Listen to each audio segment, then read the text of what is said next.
For 6 years, life with Hannah had felt steady, sometimes even too steady. We weren't flawless as a couple, but I thought we were in a good place.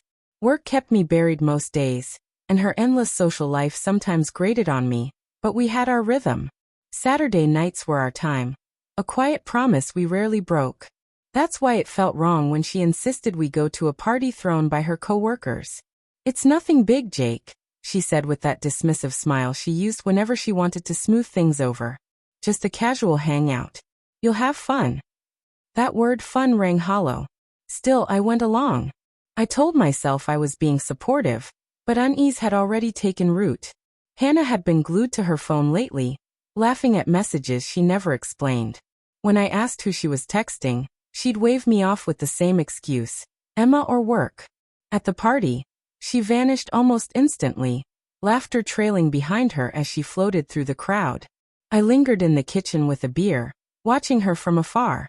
Something felt different.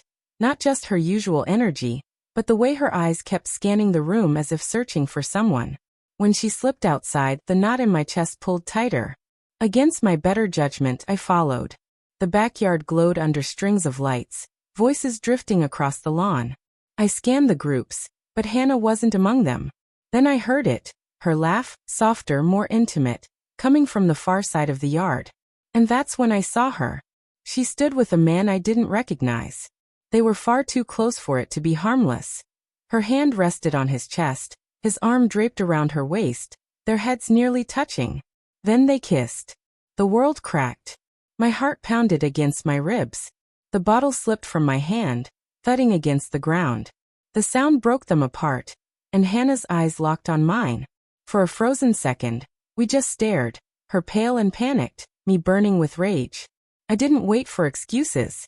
I turned and walked away. She didn't come home that night. When she finally returned in the morning, she looked broken, makeup smeared, eyes swollen, clutching her phone like a lifeline. "Jake," she whispered, her voice trembling. "Please let me explain."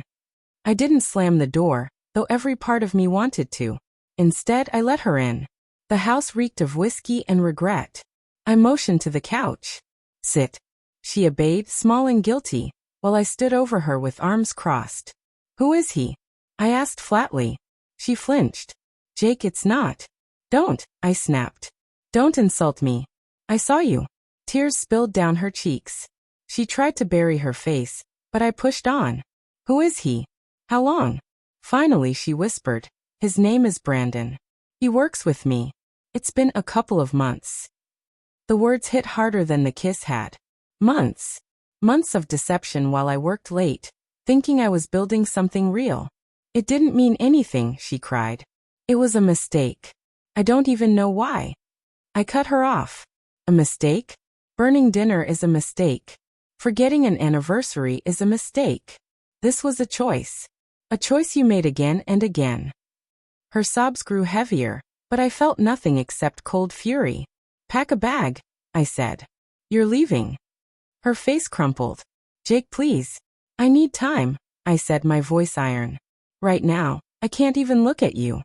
The sound of her packing bled through the walls. When the door finally shut behind her, the house fell silent. Not peaceful silent, oppressive silent, heavy with betrayal. By noon, I couldn't take it anymore.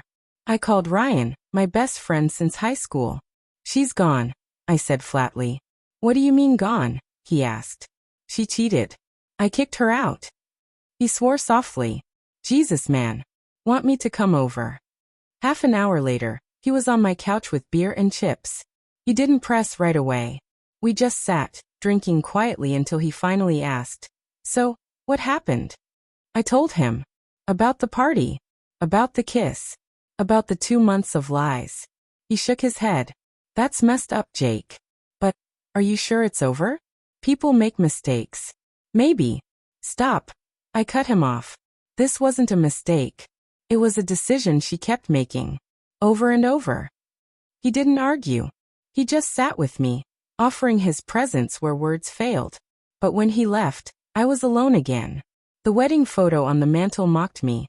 Hannah smiling, eyes shining with love that clearly hadn't lasted. I turned it face down. The next day, I searched for answers I wasn't sure I wanted. Her laptop was easy to unlock. Emails to Brandon, tucked in a work folder, painted the truth in black and white. Last night was incredible. I can't stop thinking about you. Then her journal, hidden in a drawer. I feel alive when I'm with him. But the guilt is unbearable. Jake doesn't deserve this. Alive. That word cut deeper than all the rest. She felt alive with him. What did that make me? By evening, the evidence sat piled on the table.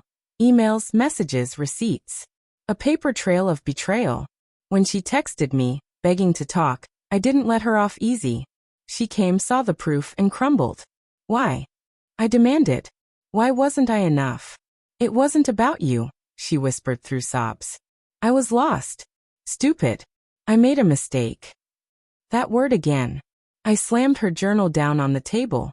Stop calling it that. Stop pretending you didn't choose this. Her sobs filled the room, but I felt nothing anymore. Just emptiness. Finally, I told her what she didn't want to hear. We're done. I'm filing for divorce. Pack your things. This isn't your home anymore. She begged, pleaded, promised anything. But I didn't bend. She had already made her choice. An hour later, she left with her suitcase. For the first time in days, I felt like I could breathe. Our life was shattered, but I was still standing. And for now that was enough. Would you like me to rewrite this again but make it more emotionally raw and dramatic, almost like a thriller? Or keep it closer to a literary, reflective style?